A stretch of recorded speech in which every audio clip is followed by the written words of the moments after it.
The portal giveth and the portal taketh away. Today, we got to talk about who has been decimated by offseason moves.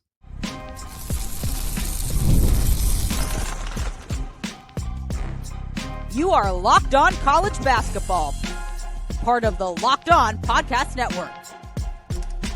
Your team every day. Hey there, what's up? Welcome into the Locked On College Basketball Podcast, the only daily national college hoop show out there. I'm your host, Isaac Schade. You're joining me at the place to get your college basketball content every single day. It's all part of the Locked On Podcast Network. Thanks so much for making us your first listen or watch to get your Thursday going the right way. Reminder that you can catch every episode ad-free on Amazon Music. Special shout out to all the everydayers joining us and all the great members of the Locked On College Basketball Discord. We're so glad that you're all here. This episode is brought to you by FanDuel. Right now, new customers can get $250 in bonus bets when your first $5 bet wins. Oh, man, it is good to be joined by our good buddy Leif Thulin today. Got a fun slate of conversations that Leif and I are going to have a little bit all over the board today, Leif. Folks, here's where we're headed. We're going to start with talking about what teams we think have been most decimated this offseason, whether by the portal, by graduation, by NBA draft declarations, that side of things. Then we're going to talk about this Nico situation with him leaving Tennessee, trying to hold out for more money, and Josh Heupel being like, peace out, dude, we'll find somebody else. And then we want to talk about the situation at Creighton with Alan Huss coming in as the coach in waiting. Is that a good idea? Does it work? We'll give our thoughts and opinions on that. But Leif, first, I'm really excited to have this conversation. Which team has been hit the hardest thus far, right? Let's timestamp this as we sit here recording Wednesday afternoon, April 16th for a show that airs on Thursday, April 17th, because it literally changes by the second. What team has been hit the hardest thus far by portal and draft decisions? Leif, why don't you go first and unpack your team? Well, mine's my favorite team, the Stanford Cardinal. So man, that hurts. I knew it was coming in the sense of one of them is Maxime Reynaud, the best player on the team, all ACC, should have been an All-American in my opinion, going to the draft. Like that one was great. I'm happy for him. Made sense. But the issue for Stanford as opposed to other teams, because you look at the volume of transfers, it's not as high as some others and one you'll get to. But you see their top heaviness throughout a team. You saw Maxime Reynaud account for 20 points and 10, 12 rebounds every single game. So that's production that very few matched in all of college basketball. Then the next two highest contributors were Jalen Blake's, a grad transfer from Duke, who was little used there and became a very good ACC player at Stanford due to more opportunity. So he's a grad transfer, therefore has graduated. And then the transfer that hit today, Ozziah Sellers, scored 13 points per game, was a transfer from USC, played a season in Palo Alto, scored 13 points per game, 40% from three, thrived in transition. A guy that I thought was set for a breakout, not sophomore year, second season at Stanford. And he actually fits what the Johnnies do pretty well. I like the fit, frustrated that he's leaving, but there's been, when you say decimated, that's the top three production. That's more than 70% of the production of the entire team. And there's been no one coming back. So some of these teams that have lost players have incoming freshmen that are very good. They have prospects coming in that are from the portal. You don't know what they're going to do at the higher level, but they have replacements in those spots. Stanford's the one that has zero replacements on site so far. So I think that's my answer, and I'm a little frustrated to say that's the answer, but I am hopeful that Kyle Smith can right the ship even without a star like Maxime Reynaud. Yeah, and I mean, you know, some teams it's decimation by volume. Some teams it's decimation by production. And I mean, this situation is both. I guess if you lose everybody, of course it's both. But man, it's just hard to see for Stanford. And you know, I'm with you on Reynaud. I mean, what a like, has there ever been such a phenomenal season fly as under the radar as what Maxime Reynaud just did? Like, we say his name, and I bet there's a lot of people around the country and world who love college basketball that probably didn't realize how great he was. And that hurts me for him. He was the second best player in the ACC. Like, I just want to make that clear to everyone. I don't think it's close. Like it was Cooper Flagg and then it was Maxime Reynaud, and you could make the argument for Chucky Hepburn and Con Knippel next. But like Reynaud is clearly the second best player in the ACC. Yeah, and when we say second best player in the ACC, that's behind the national player of the year, right? Like that's the one dude he's behind. So, man, crazy stuff. We will see what happens for Stanford moving forward. Leif, my team here. Look, first I do want to say there's some obvious teams that we think about, right? In this day and age, with coaching changes, there's going to be a lot of change. We saw it last offseason with Kentucky, with Louisville, with BYU. And so we're going to see that this year with Virginia is a great example of that. So I wanted to go with a team that isn't in that scenario. And for me, it's the Baylor Bears, which I think a lot of folks might not realize has literally lost everyone from their team. Leif, I've been laughing because our great host of Locked On Baylor, Cam Stewart, has been putting up it's like a team picture, and every time somebody leaves, he X's them out. And literally now that picture is an X over every player. You can go find it on the Locked On Baylor Twitter feed. I thought it was pretty, it's both sad, but an ingenious way to look at it. The most recent transfer portal entry was Joshua Jonwina, who entered on Monday, April 14th. But Leif, the Bears have had nine transfer portal entries. Jonwina, Rob Wright, who's off to BYU, Langston Love, Georgetown. You also had Jalen Celestine, Jason Azamoda, Omar Adigbola, Caleb Jackson, Marino Dubrovcic, Giannis Njonga. Like all of these guys are in the portal. Leif, it's crazy. Obviously, VJ Edgecombe's going to be off to the draft, so you lose him as well. And then everyone else is out of eligibility. Scott Drew lost his entire team in a year where it's not a coaching change. It's not, I mean, things didn't go as well as Baylor would have hoped. But still, it's not like they were in the tank or anything like that, and they lose everybody. Now, the difference from what you talked about with Stanford, obviously Baylor has already replenished a lot of that, both through incoming freshmen and incoming transfers. But it's still wild to me to see a great coach like Scott Drew literally lose his entire roster. And for me, Leif, and I want to get your take on this too. I think so often we rush to judgment of like a team loses everybody. And it's like, oh, there must be something wrong in the locker room. Oh, this coach doesn't know what he's doing. Oh, there's a cancer on campus or whatever it is. We've seen this with other great coaches like Scott Drew. We've seen it with Bill Self. We've seen it with so many others. I think it's more a sign of the times of college basketball than a sign of issues in Waco, Texas. Leif, what's your take on that? Yeah, I do think Baylor is not in their peak of form. Like when they were back-to-back one seeds, and maybe even would have been 3 years in a row had the COVID season had a tournament.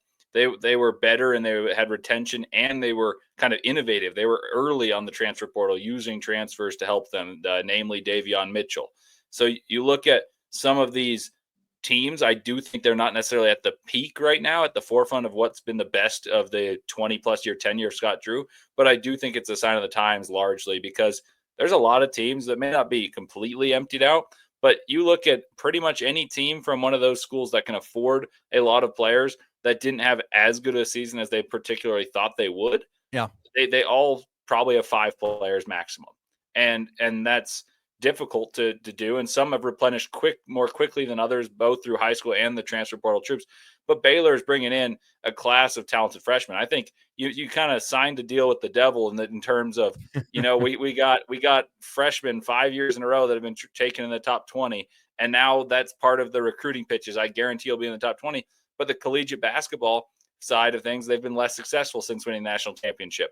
And so I think that's part of the deal, is they say we're going to be a fast track to the NBA, but they haven't gotten the right transfers. So I think it's a sign of the times because, yeah, you've got to do what gets the people. But at the same time, it's been my criticism of Calipari for years and years. Who cares about the 35 pros you put in if you're not winning? So I'll be curious to see if Scott Drew can right the ship. Yeah, that was often a criticism of mine with Coach Cal at Kentucky is, congratulations, you won the offseason. Where's all your national championships with all that talent?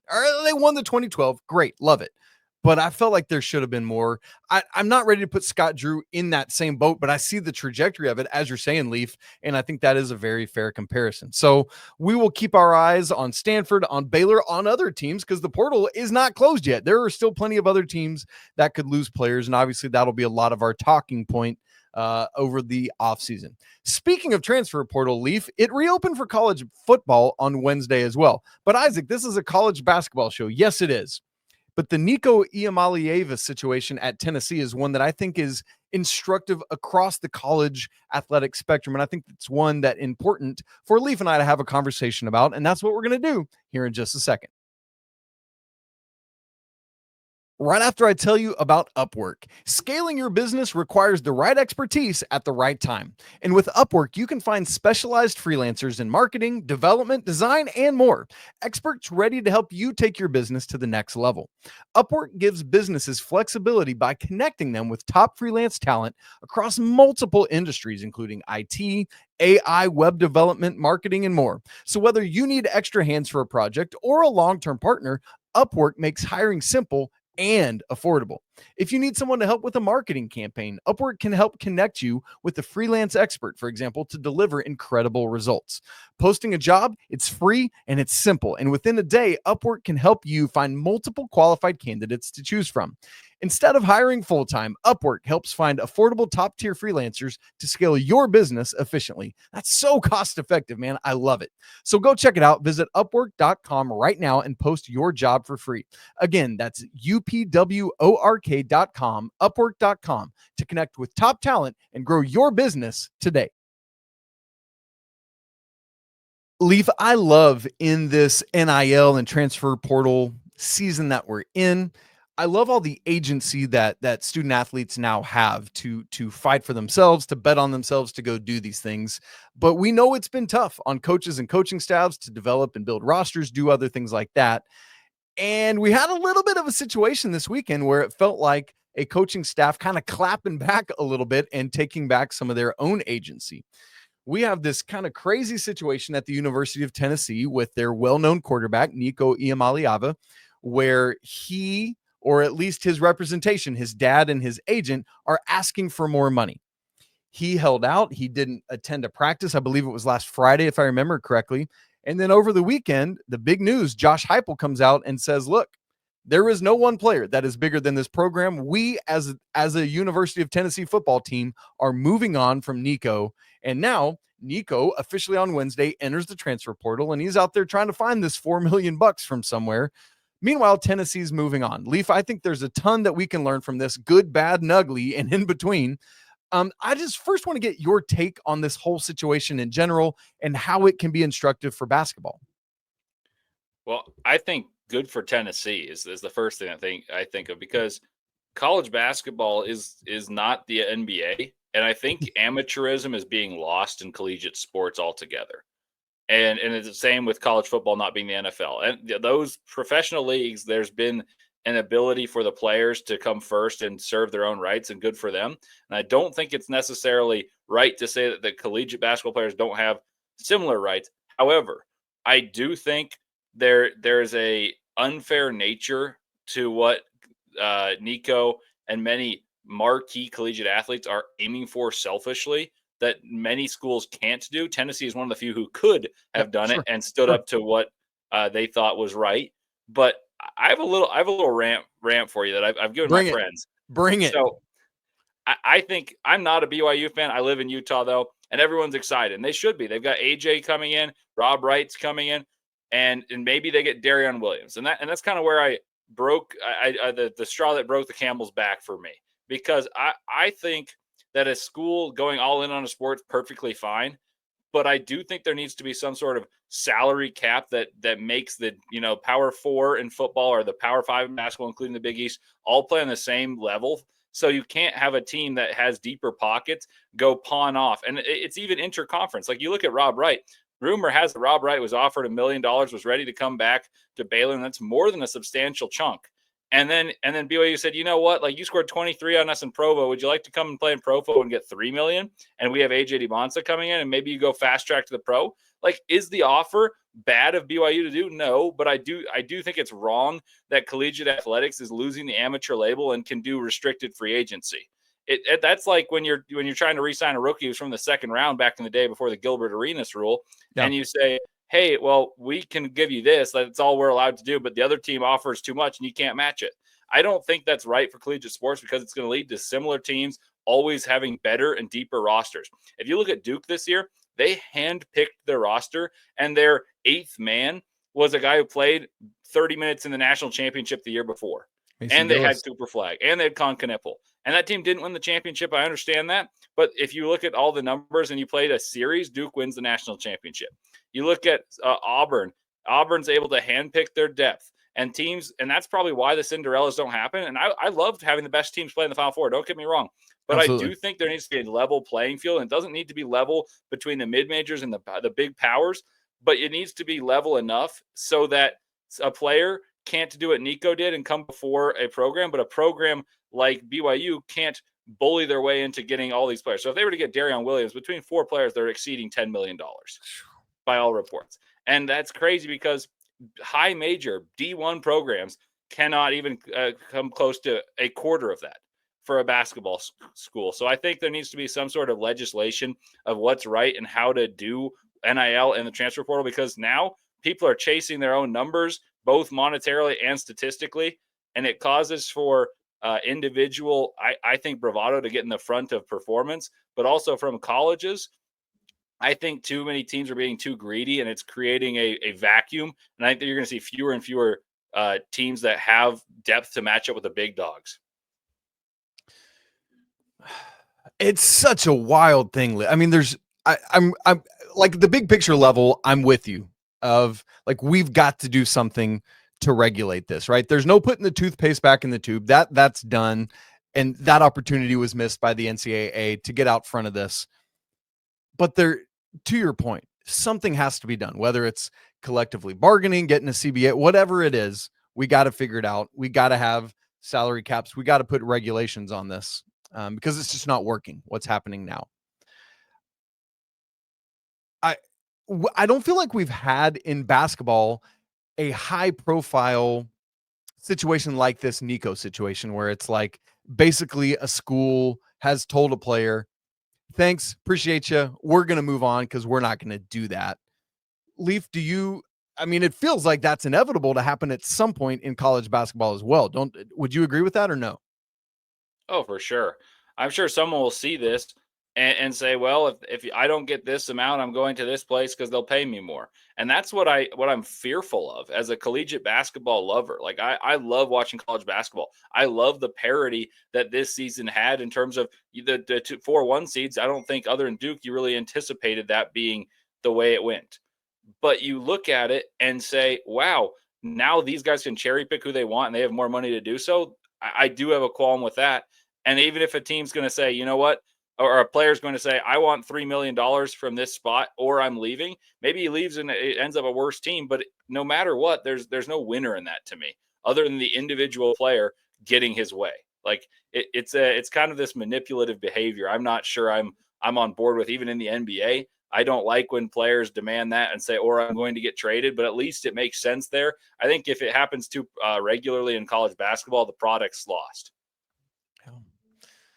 And I fear for coaches who make this decision of like, how does it affect recruiting? How does it affect, it's like, will it be praised? Will it be vilified? How, if you're another SEC school now, do you use this as negative recruiting against Josh Heupel in Tennessee? If Bill Self, for example, we'll just use, or let's use Danny Hurley. I feel like he's the most likely candidate to do this in basketball. If Danny Hurley says, look, Alex Caravan, who would never do this, but look, Alex Caravan, we're not going to pay you $4 million. So why don't you just head on off and we're going to move on and we'll find another power forward who can come in and do this.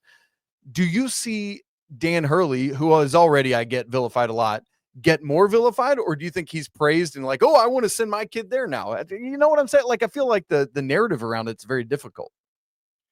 I do think the narrative is difficult. I think the older generation would get more praise for it. Like if Tom Izzo or Rick Pitino did it and said, oh, I don't value you at 2 million, 4 million, whatever it is.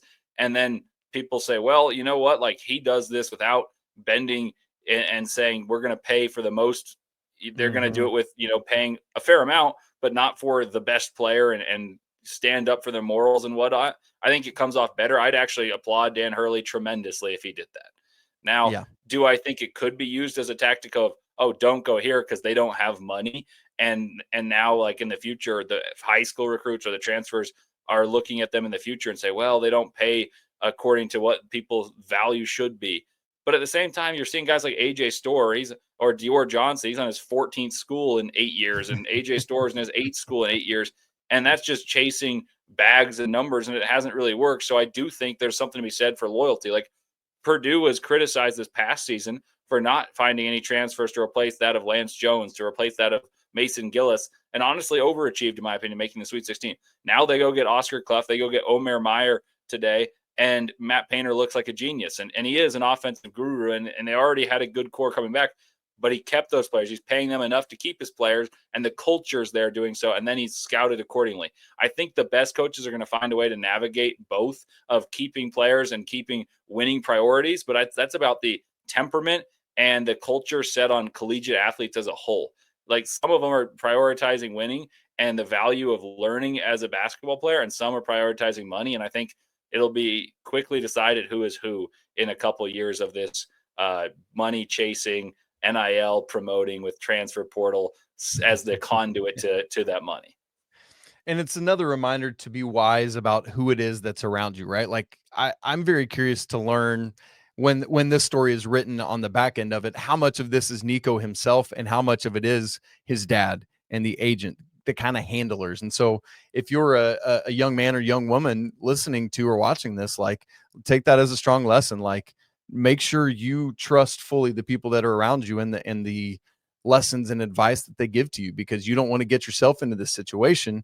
And because who knows where Nico is going to wind up when this is all said and done. And obviously we will pay attention a lot to it on the college basketball side. Leif, let's turn our attention now to Creighton University, who has hired Alan Huss away from High Point after just 2 years there as the head coach in waiting for Coach McDermott. Is this a good move? Is it a good decision? Will it work? We're going to talk about that in just a second. Right after I tell you about FanDuel, the NBA playoffs are here, and FanDuel is giving newcomers an incredible way to get in on the action right now. When you join FanDuel and place your first $5 bet, you're going to get $250 in bonus bets if your bet wins. I love how FanDuel makes betting so easy, whether it's picking my favorite team, diving into player props, things like three-pointers or steals or assists, whatever it is. FanDuel has so many ways to bet your favorite player props. Plus, after the game tips off, you can even combine those live prop bets into a same-game parlay for a chance to win big. How about this? We've got some 2026 national championship odds already out, and the Duke Blue Devils, Leif was talking about them earlier, are the number one team in the odds right now at plus 1,000, followed closely by Purdue in Houston at plus 1,200. Go check it all out. Don't miss out. Head on over to FanDuel.com and claim your shot at $250 in bonus bets. Do it today. Check it out at FanDuel.com. It's always interesting to me to see how a school goes about hiring its next head coach. Sometimes we have like, hey, this coach is retiring. Now we're going to do a whole national search and do that. Sometimes it is, hey, our coach is retiring and we are already naming our replacement. It's one of the assistants. Sometimes it's Coach K saying, I'm going to retire. John Shire, who's on our staff, is already ready to go. And we have a situation at Creighton that I haven't seen here in a while. On April 10th, Creighton announced that Alan Huss, who's been at High Point the previous 2 seasons, who went to Creighton, played at Creighton 97 to 2001, coached at Creighton from 2017 to 23, went off to be the head coach at High Point for just 2 years, made the NCAA tournament, is now going to come back effective immediately and be the head coach in waiting for whenever it is that Greg McDermott decides to hang it up. Leif, what do you think about this idea? What's your take on the potential success for Creighton going forward? Well, I initially liked it because McDermott has a very healthy tree of coaches that have come under him, and he's presided over the program very well for years. And recently, even after losing the best player in Creighton history, his son has somehow established itself as more of a marquee program and in a bigger conference, as opposed to the Missouri Valley is now a Big East staple and a tournament staple, a second weekend staple. And I think McDermott probably is in tune with the program enough to know how each of these coaches would coach and would be able to tell from watching High Point play, like, this is conducive to success with the way that I've grown this environment. Now, the only thing that gives me pause, and I quite literally only thought of this as you were asking the question, even though I've been thinking about it all day, I knew there was one that sounded familiar, and it was the Big East school. It's Villanova. Jay Wright left. Kyle Neptune went to Fordham for a couple of years, and he comes in, and Kyle Neptune's already out of there. Now, do I think it's likely that Huss is close to as good a coach as McDermott in terms of success level? Probably not, because of McDermott's been uniquely successful at his job. That said, I do think it's easier for a guy like Alan Huss, who coached all those years under McDermott and has that system and has had success where he was coaching, as opposed to Fordham didn't have success under Kyle Neptune. I think it's easier to translate and have optimism of players, even if it is a new coach, in saying, oh, this program will still be good because his program prior was good and he was there with McDermott. So there's that vote of confidence as opposed to a bit of uncertainty with 4 years away from Jay Wright that Kyle Neptune had. Yeah, I do. It's always funny to me. It's like, hey, why don't you go be a head coach for a couple of years and then we'll bring you back? Like we've seen that a couple of times. Leif, one aspect of this that I don't really like, and I purposely didn't say this in my introduction of it, is that there's no firm transition date. It's likely to be within the next 2 years is what we've heard. But it just feels like it would be that's something I liked about Duke's thing is Coach K said, look, I'm going to do one more year. John Shire's going to be the next guy. And after this year is done, regardless of what happens, I'm out. And I get that hems you in because, then they end up having a good year. Although he lost his final home game, he lost in the Final Four. Had he left it open, it could have been like, if we win a national championship, then I'll leave or whatever.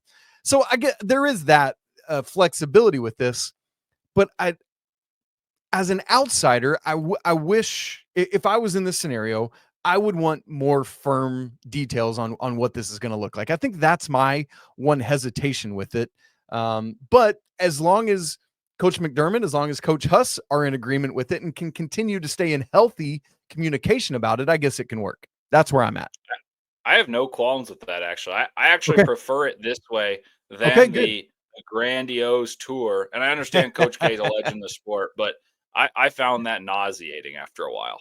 But my point being is now there's so much pressure. Whereas Jay Wright was a little different in the sense of he didn't tell anyone he was leaving, and therefore they had to scramble. And he probably said, oh, I've presided over this stoop and done such a wonderful job. Here's a replacement that I liked.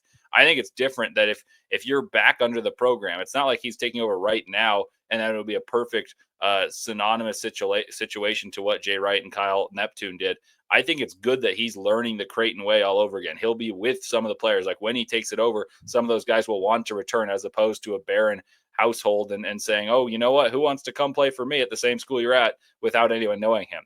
I also think it helps learn what works in recruiting pitches specific to Creighton, what the monetary situation is, as opposed to learning it later. I think that's happened plenty in football. One that I know well is Utah.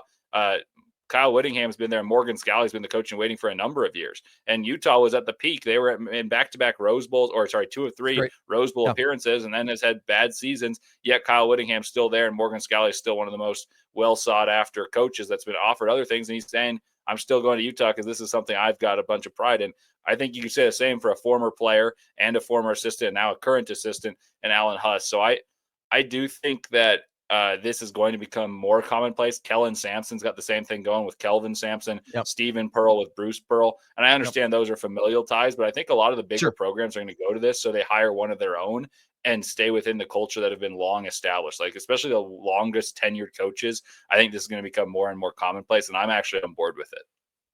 I love it. I love it when we have not necessarily disagreement, but just different takes on it. I think that's helpful to hear all the sides of that coin.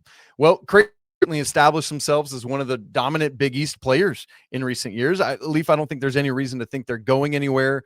And with the success that Alan Huss had quickly at High Point, I don't see any reason why that won't translate well whenever that day does come, that Coach McDermott is ready to hand over the keys to the Blue Jay Kingdom there.